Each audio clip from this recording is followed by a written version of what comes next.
Hi. അപ്പോൾ ഞാൻ മീനുകളൊക്കെ എനിക്കിഷ്ടമുള്ള രീതിയിലൊക്കെ ഫ്രൈ ചെയ്തെടുത്തിട്ടുണ്ട്. പക്ഷെ ഒരു പ്രശ്നം എന്താണെന്ന് വെച്ചാൽ എല്ലാം പൊട്ടിത്തെറിച്ച് പറക്കുന്നുണ്ടായിരുന്നു. പിന്നെ ചിലതൊക്കെ കരിഞ്ഞും പോയി. സാരമില്ല. ഇത് ഞണ്ട് ഫ്രൈ ചെയ്തത് ഞാൻ മാത്രം കഴിക്കുന്നതുകൊണ്ട് പിന്നെ ഇച്ചിരി കരിഞ്ഞൊക്കെ ഇരുന്നാലും കുഴപ്പമൊന്നുമില്ല.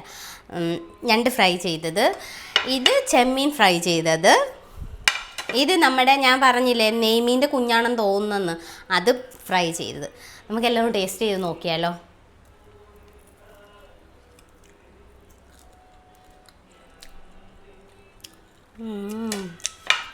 അടിപൊളി. ഉപ്പിച്ചിരി കുറവാണ്, സാരമില്ല, എന്നാലും ഞാൻ മാത്രമല്ലേ കഴിക്കുന്നുള്ളൂ. ഇനി ഇത്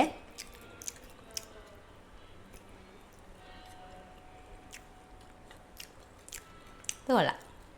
അത് പിന്നെ കൊള്ളത്തില്ലേലും ഞാൻ കൊള്ളാമെന്നേ പറയുള്ളൂ, എനിക്കത് ഭയങ്കര ഇഷ്ടമാണ്, അതുകൊണ്ട്. ഇനി ഞണ്ട്.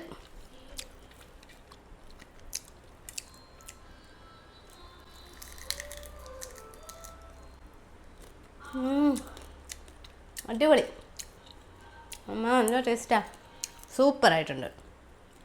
ഇച്ചിരിയൊക്കെ കരിഞ്ഞു പോയി, എന്നാലും കുഴപ്പമില്ല. അപ്പോൾ നിങ്ങൾക്ക് അയ്യോ ഇനി അയിലക്കറിയും കൂടെ ഉണ്ട്, അതിന് കാണിക്കണോ? ഒരു മിനിറ്റ്.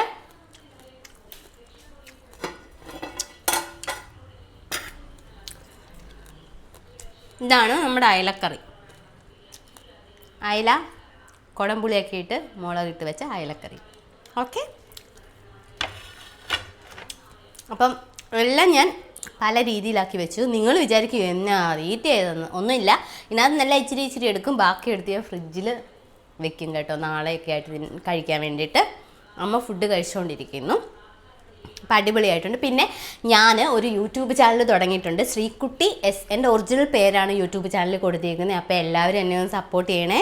ഫുഡ് ഉണ്ടാക്കുന്നതൊക്കെ ആയിരിക്കും വീഡിയോസ്. പിന്നെ എൻ്റെ ഡേ ഇൻ മൈ ലൈഫും എൻ്റെ ജീവിതവും എൻ്റെ എല്ലാ സ്റ്റോറികളും ഒക്കെ അതിൽ വരും. അപ്പോൾ എല്ലാവരും എന്നെ ഇഷ്ടപ്പെടുന്നവരെല്ലാം എന്നെ സപ്പോർട്ട് ചെയ്യണം പ്ലീസ്. അപ്പോൾ അത്രയേ ഉള്ളൂ.